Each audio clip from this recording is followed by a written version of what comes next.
I'm trying to turn the volume down, but he keeps going, no, no.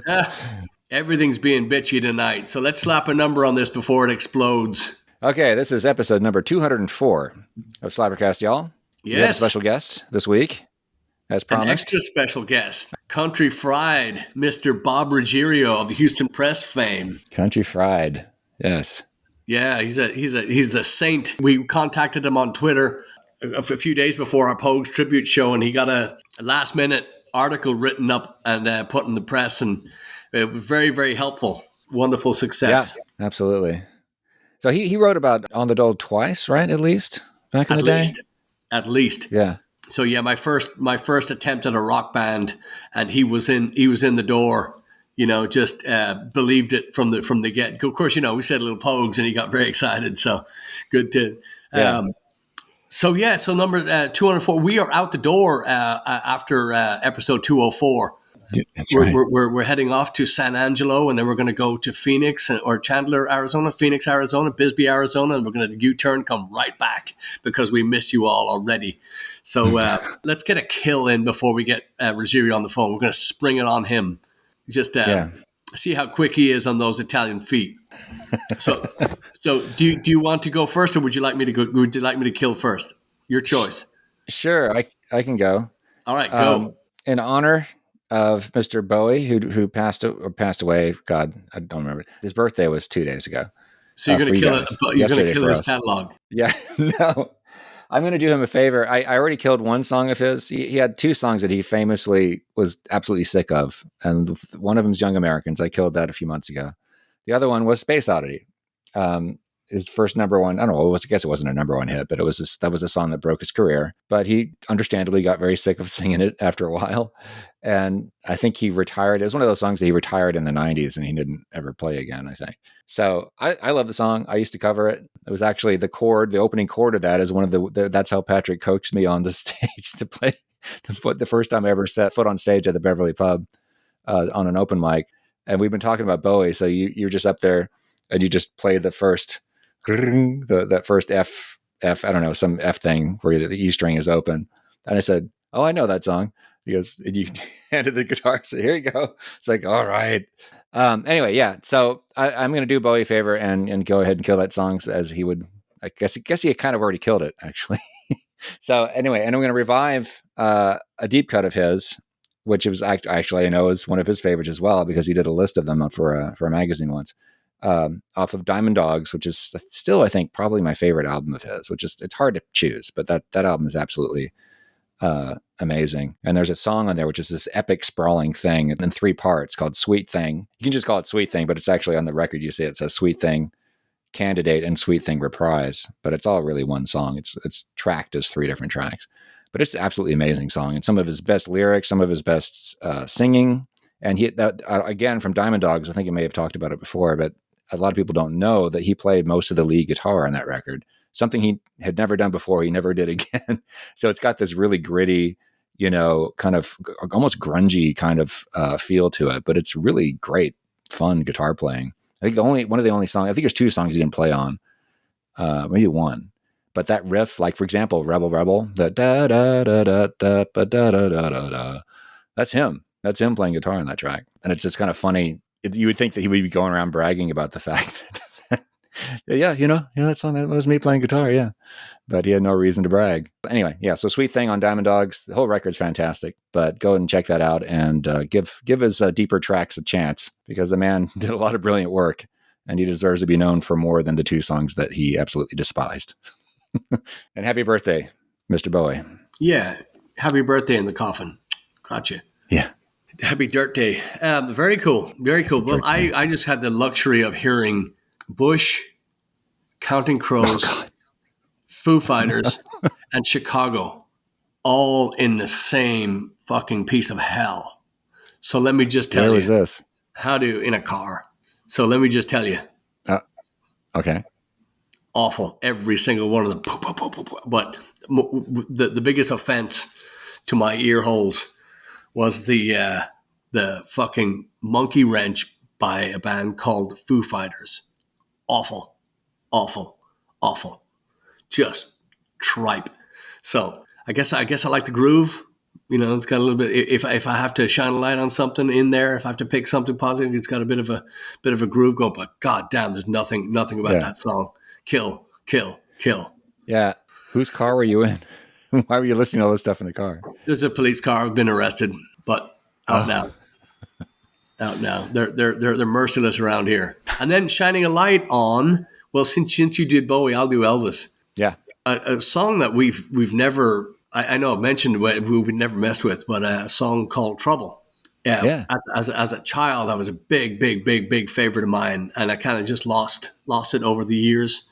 And I just think it's a great vocal performance. All those later '60s tracks were, his voice was always great, but he really started it just matured so much, and he had such a great command over his delivery. Those songs, my favorite era of his stuff was that gaudy, reverb filled slapback echo, big Vegas sound. He was putting a few pounds on, but just every single bit of his voice was just nailed. So there's a little piece of Trouble and Second Worst. Yeah. With the new arrangement has even more of it now at the end, the very end of it. The lyrics had it to begin with. Evil, she's well versed. I think that's a little bit of a tip of the hat there. Yeah, there's a few more coming like that. There's so much Elvis inspired. Even the Bowie stuff, you can tell by when Bowie was tracking a lot of the Beatles. Everybody touched on that kind of. Oh yeah. On that kind of, he was that not thread, but he really was. He was in the fabric of every piece of rock and roll, and I never got to hear, but I heard horrible things about Danzig. Glenn Danzig did an Elvis record, because they would always call him the metal Elvis or the dark evil Elvis or whatever. But those songs are begging to be retouched, and that not in the R. Kelly way. I just mean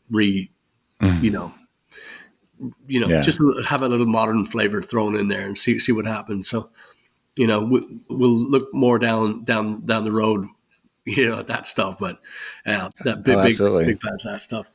I'll say too. I'm not trying to steal your thunder here, but just while we're talking about Mr. E, if you guys have never heard his cover of Memphis, Tennessee, Chuck Berry's Memphis, Tennessee, go and listen to that and listen to those fucking drums in that track, Mr. Ronnie Tutt. Just killing it. This great jungle groove he plays on that throughout the entire song, and you can tell Elvis never sang a song he didn't like. I mean, maybe he did when he was doing the movie songs and stuff, but in the 70s, he was totally picking stuff that he wanted to play, and he has a lot of fun with that song. Yeah, it's so great. Bob, thanks for doing this at this awful hour. What is it? 6 a.m. No. Thanks for having me. Yeah, I didn't see your message until a little later, and I wasn't available yesterday. So this is fine. I'm actually at my day job now. So you might, hopefully a random woman doesn't come through the door. Which I know you're used to random women coming through your door. So, what kind of day job is this? Yeah, all right. We're lucky enough to have the one, the only Mr. Bob Ruggiero. Ruggiero, that's an Irish name, right? Yeah, very Irish, from the Mediterranean, toward the bottom of the boot. So the boot of Ireland. So yes. Man, thank you for all you did. We did the great article and getting all those heads out to the Continental Club for a Pogues show. That was very nice of you, but we've known you for a lot longer than that. Yeah, way back in the mid-late 90s, I was trying to find my On the Dole cassette that you had sent me many years ago, and it's been lost to the mists of time. So yes. Hey kids, remember cassettes? So.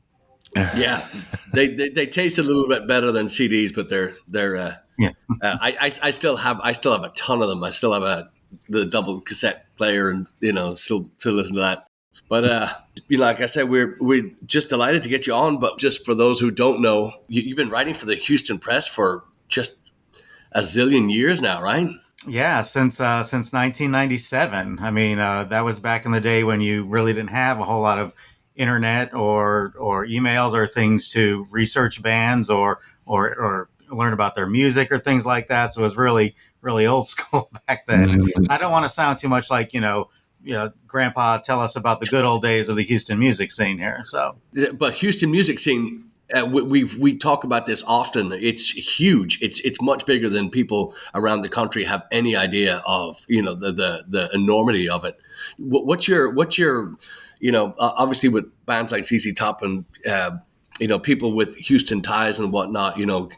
King's X and that kind of stuff. Who's your Houston top guy from Houston would have to be Lightning Hopkins. I mean, going back way, way far back, he is one of my absolute favorite bluesmen of all time, and his career in Houston and where he played, just a rich, rich history. And people around the world know about Lightning Hopkins. There's a famous story about Ringo Starr, that he was so obsessed with Lightning Hopkins as a teenager. He and a friend actually went to the consulate to see about moving to Houston. Simply because that's where Lightning Hopkins was from. That's right. That's right. Wow. Wow. And did that Ringo Starr guy, did he ever do anything? Does he? I don't know. He was with really a disposable pop group. So, they're around for a few years. There's a famous interview with Ringo, actually, right around the early times of Beatlemania, where they asked him what he was going to do when this whole music thing kind of fizzled out in a couple of years. And he very seriously said he wanted to open a series of ladies' hairdressing salons, because at that point, the idea of a even 4 or 5 year pop music career was unimaginable. Yeah. Yeah. They were all saying that, like, well, I know, a few more years and, and then we'll figure something else out. It's crazy. That's crazy. And as far as biggest get, who would your biggest get ever be? Like as far as interviews, or is there one that stands out? I would say, one of my most memorable gets was Eddie Van Halen. God. And it was because he called me from a hotel room in Scandinavia at 3 or 4 o'clock in the morning, where Van Halen was playing. And I just happened to schedule an interview that time. He was doing a lot more press because he was promoting the ill-fated Van Halen 3 album when Gary Sharon took over as lead singer. Oh, no. And it was just, weird to set my alarm waiting for a call from Eddie Van Halen. Sure enough, it came on time. And he had to wait a little bit while he ordered his room service, so I could hear him, ordering food in the background before he got back on the phone. So, wow. What did he order? I don't remember exactly. But a week later, I was in a private audience while they opened their tour here at the Woodlands in Houston. And I was one of maybe 10 people that got to go to the full show rehearsal they did the day before. So that was just really, really bizarre getting to see that. Really cool, though. Wow. Oh my God. Yeah, that's it really doesn't get any better than that. That's fantastic. Yeah, I mean, I've had some great opportunities because most of the stories I do are previews. I tend to do almost all my interviews on the phone beforehand, but it's still very cool to talk to a lot of my, classic rock heroes. Speaking for this podcast, I've gotten to talk to Scott Gorham twice from Thin Lizzy and Brian Robertson. And that's really cool to get their stories about Phil and Thin Lizzy back in the day. Wow, man, that's just I've got goosebumps. That's Scott and Scott is one of these. That might be a medical condition, Patrick. You might want to look into that. So it's all right. It's just I just added to the list. But yeah, Scott's one of those people. He's just one of those just truly generous people with not just stories, but with their time. They just seem to wait till the last person has been signed and photographed and whatnot. Or just just for the stuff that I've seen, he's just been so gracious. And that's often very very rare. When you get to meet these people. Yeah, and I brought something to show. I'm such a big Thin Lizzy fan. So I was able to get their UK only box set. And I had a friend who came over from England to visit, and I said, I want you to bring me one thing. And he was able to bring me this. So it's pretty cool. That's That's beautiful. Yeah, God, that should really be the next. That should be the next tribute show. Should be a Thin Lizzy. I can't. Yeah.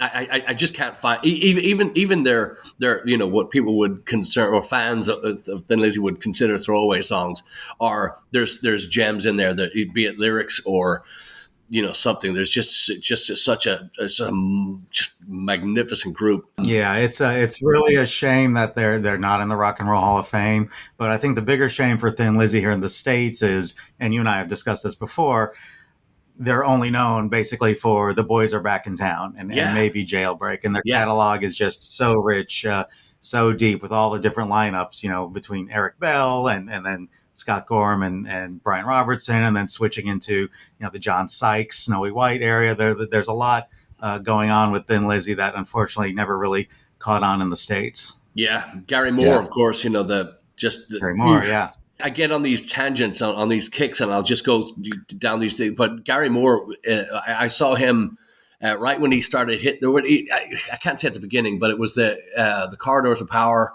tour, Victims of the Future, that around that time, and just seeing that guy just go from that kind of bluesy, kind of psychedelic Skid Row, and then through Thin Lizzy, but then when he arrived at that, I thought that was it. But the lyrics were always just kind of tired. He's never a great lyricist. He's kind of the Angus Young approach of just if there's lyrics, that just means you're getting in the way of the guitar solo, and he had so much to say with his hands.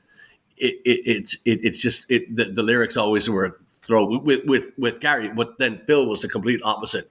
Phil would write these beautiful poems and then just be able to put these rock songs behind it, and it was just magnificent. Yeah, I saw on Twitter this morning, somebody posted a photo of Phil back from when he was like a model, even before he got into rock. He was doing a lot of modeling assignments around Dublin. And it's just really weird to see this like super fresh faced guy with this giant afro, posing with fashion clothes. Yeah. And he was into clothes. He was always into his I read his mother's book, My Boy by Philomena. And she was always talking about how he would be able to, when he would bring clothes as gifts, be it for her or for his two daughters, they would just fit exactly, and they would be perfect. Just so he really had just one of these just monster talented people. Just much like yourself, just many different. Just so many different parts to him. And so how did you get wrapped up in all this? I mean, how did you get? I know you're the longest writer, right? You got this. You got seniority. Yeah, they can't get rid of me after 26 years. So no, I've lived most of my life in Houston, and then after college, I spent a few years in Savannah, Georgia, where I was the editor of an alternative, weekly there, and then I eventually moved back to Houston. Well, I know I wanted to continue, music journalism and things like that. It wouldn't be a full-time gig. It wouldn't, pay the bills and put food on the table. But I still wanted to do it. So I moved back to Houston in late 96. And by 97, I had started contacting people over at the Houston Press to see if I could get any sort of freelance work. And the music editor at that time was a guy named Hobart Rowland. Yeah. And I'll always be grateful to him for giving me the chance. But I remember my first piece I ever did was like 100-word preview piece for a local band called Rosebud. And as I mentioned back then, bands really didn't have websites or you can really contact them. So I wanted it to be real complete. So I went and actually saw them in concert the week before. I wrote this tiny 100-word piece on them. And that was 26 years ago. Where was the gig? Rudyard's. It was at Rudyard's upstairs.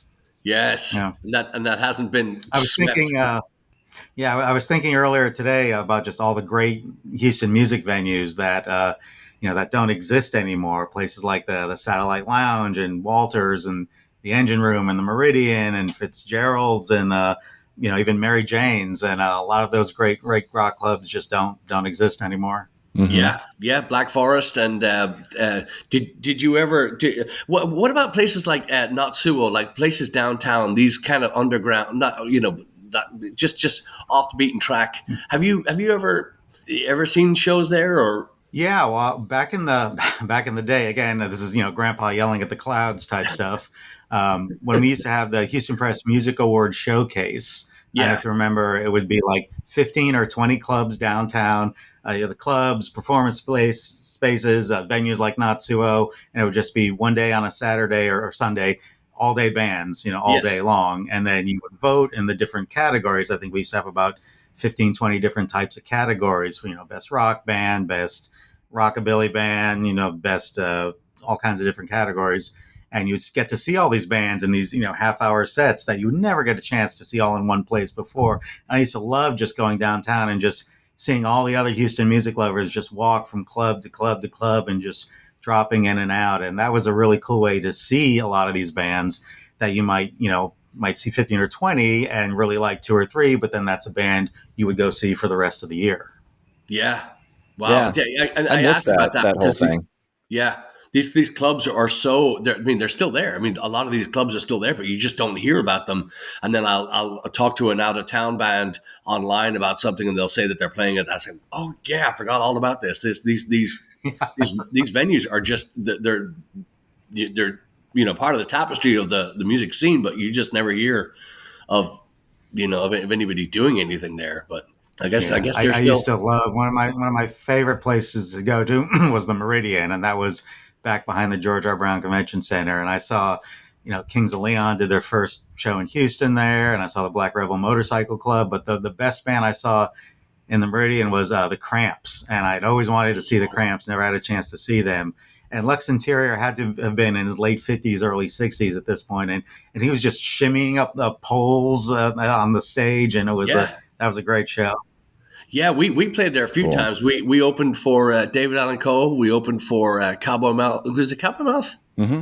Yeah, Cowboy Mouth. For them twice. It was once there, and then again at Fitzgerald's. Years later. A great venue, and just so many memories from there. But your love of writing, your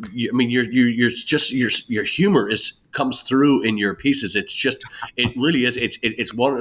It's great to, and also we have to put your Twitter handle on there too. I love your Twitter. Just rapid fire, just great stuff. So how did you get started and all? What was what pushed you for that? Well, I was always interested in writing and music. They're the two of my great interests. So it just seemed great to put the two of them together. And, I just love talking to musicians. I mean, I can't play for shit. I mean, I tried playing guitar once. I could never make it past the F chord. So, I wanted to write about it. And I just love hearing about bands and the creative process and just meeting cool people. Chad and I were talking, I think one of the last times we saw, about the first time I met the two of you guys at Shane McElroy's, when we did that interview for the first piece I ever did on Blaggards, not the Blaggards, but Blaggards, back in, that must have been 2000, 2001, something like that. Probably 2004. Yeah. So that was cool. And I just like meeting musicians. Yeah, but you're not snarky. You're not but it's just, I love your dry, but just to the point. And where did you learn? Where did you learn to write? Really, a lot of it in college. I went to the University of Texas, and the funny thing is that I learned some in my journalism classes, but where I really learned how to do research and interview a subject and get the story was I spent 4 years at the Daily Texan, which was the student newspaper there. All my time in the entertainment department. So I'd be in that basement as much as possible, just learning about journalism and reading music journalists. And because Austin was such a great music scene, I would get to talk to John Lee Hooker because he was playing Antones down the road, and just so many great bands coming through. So that's really where I kind of honed my chops doing that. And then, of course, I spent 4 years in Savannah doing that as well. Oh, okay. Cool. The great town. Great town. Yeah. Yeah, and I mean, and the St. Patrick's Day Festival there, I was shocked to learn was, I guess, like the second largest in the nation, and I couldn't believe it. And then the first time I was able to experience one of those, and the whole city just shut down. It was just drunk fest on the river all day long. It was really cool. Yeah, we got to know we got to be friends with the Nassau County firefighters, their marching band, and they were asking us, can we do something in Savannah together in Paddy's Day? I said, what the hell would you go to Savannah for? That's when we found out that they leave New York to go to do the Savannah Festival. I mean, to the Paddy's Day. Yeah. I said, what the hell is that about? And it's true. It's the biggest, it's just monster, like you say, they shut everything down and do it right. So Ireland doesn't do that. So, Bob, besides us, what are some of your most like awkward, or what's the most awkward interview that you conducted with a musician? Most awkward. Wow, that's a good question. Probably with Brian Wilson of the Beach Boys. Oh yeah. Oh, Brian had obviously, anyone who follows his story, the Beach Boys story, know that he's had, emotional and health and kind of mental issues all of his life. So I was shocked when I was offered the chance to interview him on the phone before he did the Pet Sounds tour at the, I think it was the Ariel Theater back then downtown. So I was very excited about that. And I usually prepare, 12 questions to, when I interview somebody, and I don't like to do like question answer. I like to flow more like a conversation, but I always prepare 12 questions. So we get on the phone, and Brian's handler calls me, and he passes the phone to Brian, and so I start asking questions, and Brian answered all my questions in usually 3 or 4 words. I mean, he was nice, and there'd be like a sentence or two that he would get out, and then there would be like dead silence on the phone. I'm like, oh shit. So, pretty soon I ran through my entire list of 12 questions, and it was kind of, weird. And the interview was over in 3 minutes. So wow. that was the shortest interview. It was under the like 2 minutes and 50 seconds or something like that. The only time I got a little lengthier answer out of him was a Beach Boys TV movie had just shown up, had played on ABC or something like that.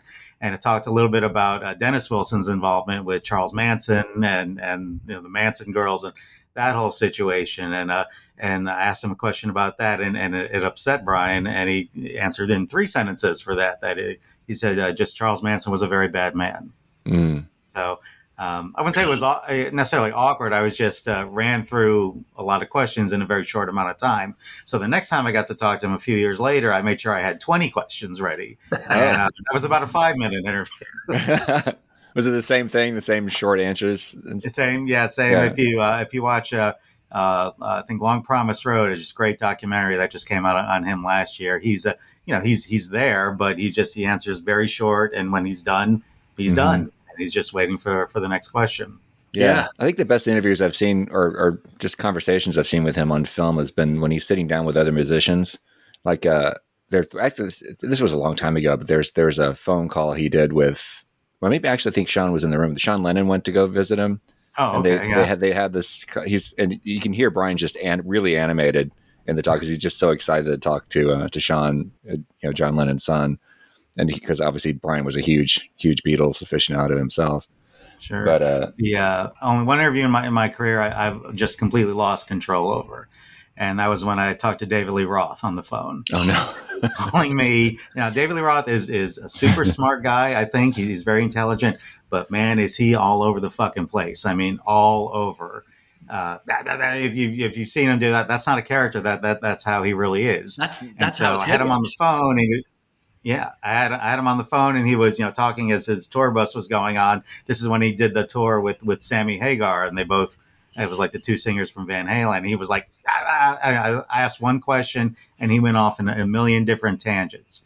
And the only time I was able to stump him because I just happened to learn that day that a local promoter, Houston promoter, was suing him for a show that he never did in Texas. So David Lowe was like, blah, blah, blah. And I said, okay, I've got one last question. And I always call it my hang-up question, like the most sensitive thing I want to ask an artist or the most controversial. I always save it for the last. Yes. That way, if they hang up on me, I've still got a full story. So my hang-up question was asking about this lawsuit that had just been filed against him here in Houston. And he just stopped talking. He's like, well, I forgot what he said, but that was the end of the interview. Oh, no. And, it's funny you mention him. Just David Lee Roth, to me, is the greatest frontman of all time because of that. He does have scripted answers, and he has these radio bites that he'll give you as an answer, and you have to sift through it and see if you can make head nor tails of that, last statement.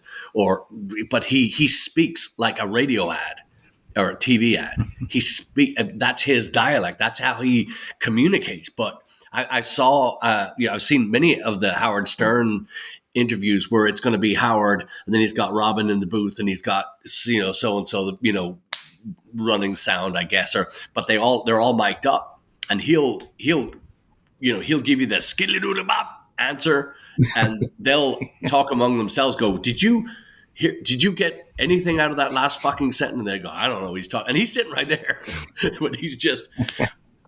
Again, that mind, it's scrambled eggs, but it's scrambled eggs on cocaine and Yeah.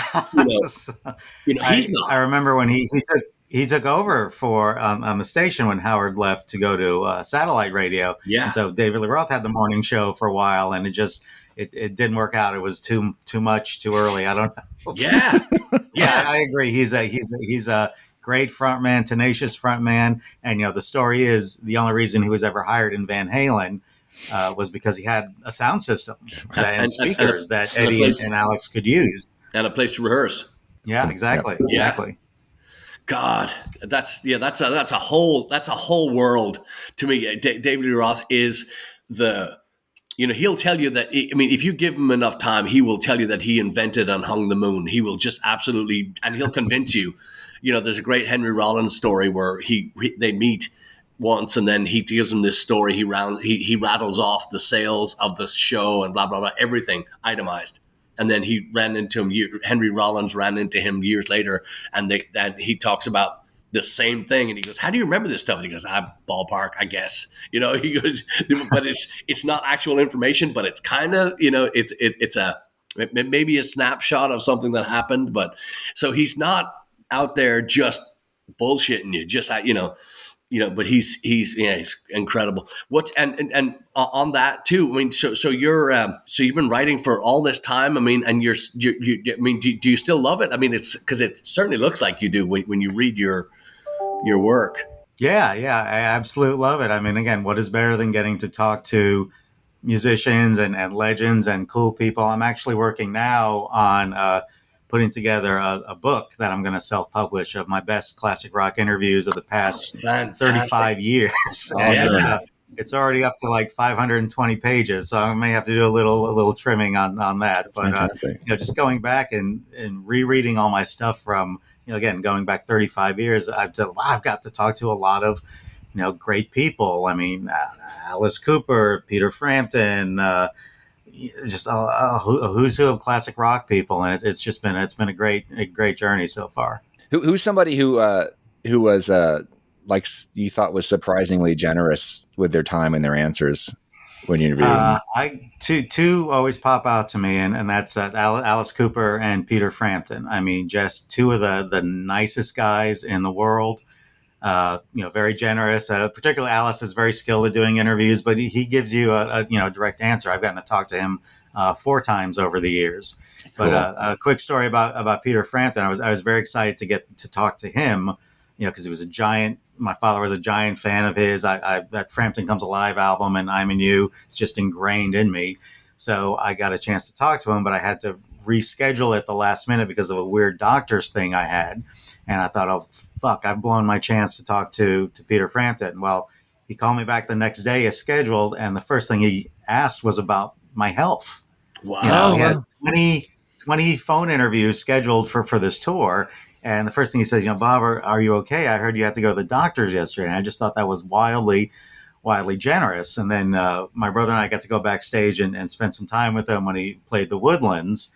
And I got him to sign my little bubblegum card from the Sgt. Pepper's movie. And he kind of laughed at that. But super nice, super generous guy.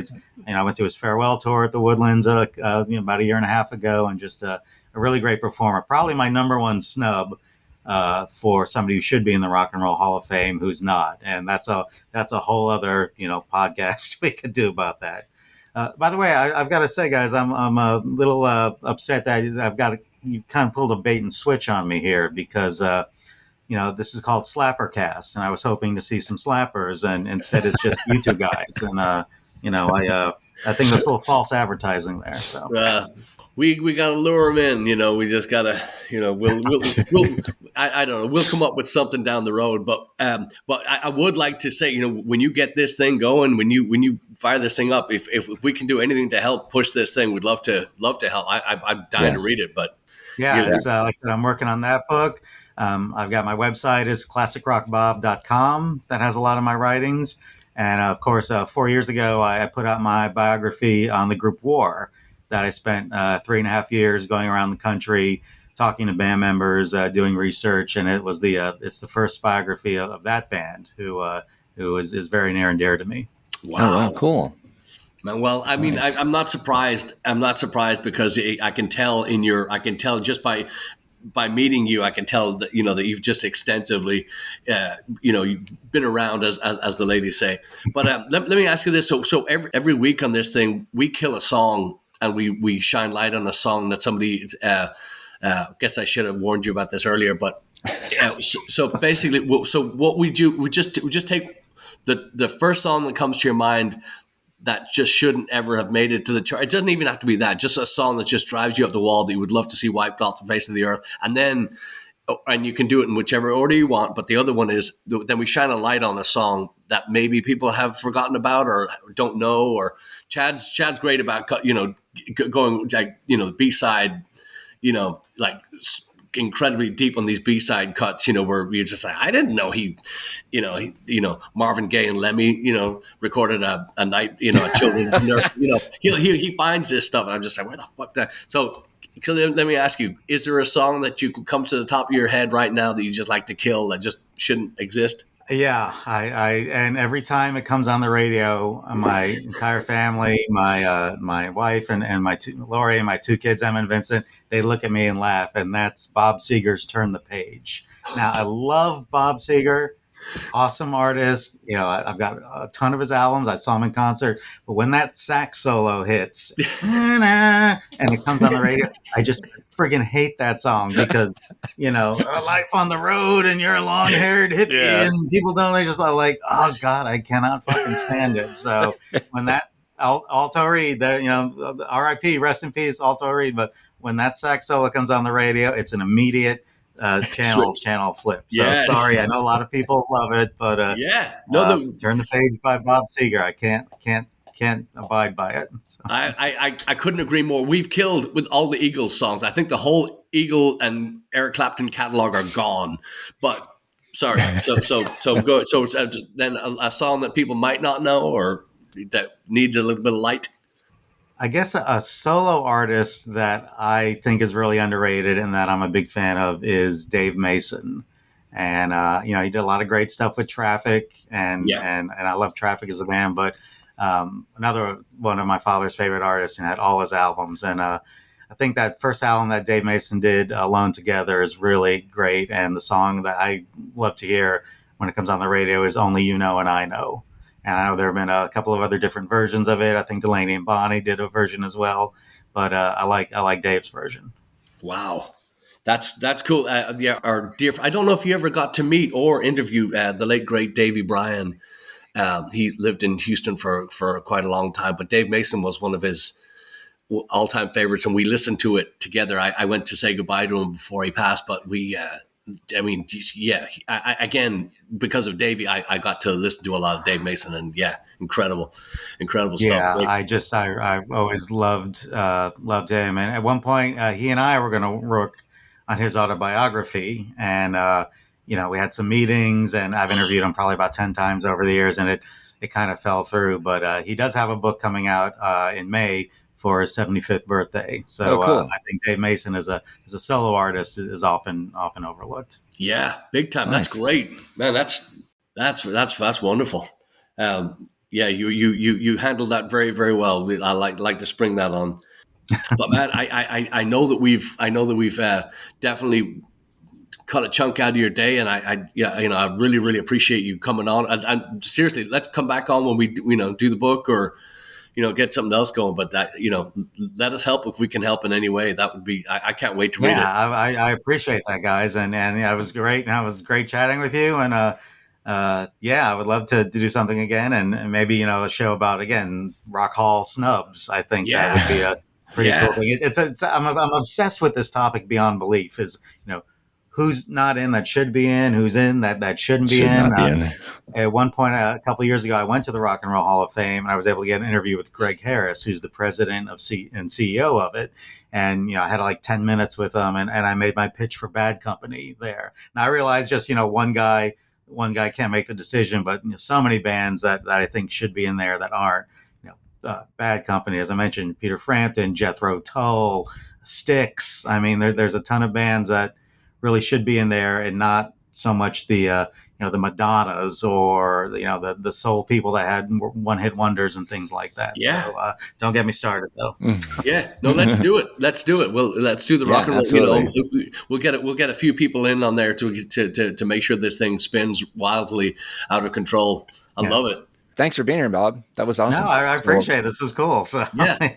Let's we'll do this definitely again. do it again. And it's we'll put your Twitter handle up on there too, because people need to need to go and see that. It's wonderful. And you are you're a Houston treasure. Yes, you are. I don't know about that. And Patrick, maybe you could get your technical problems done next time, because I don't know.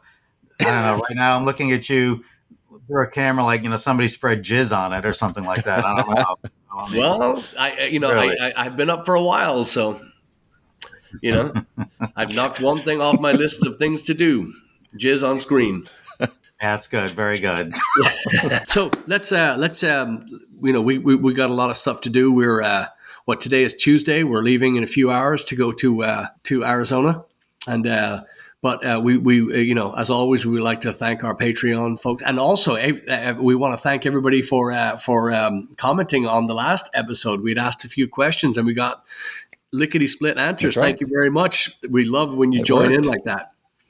Any questions or comments, or if you would like to critique Chad on his answers and his kills, you feel free to do that. The rest of them will be deleted.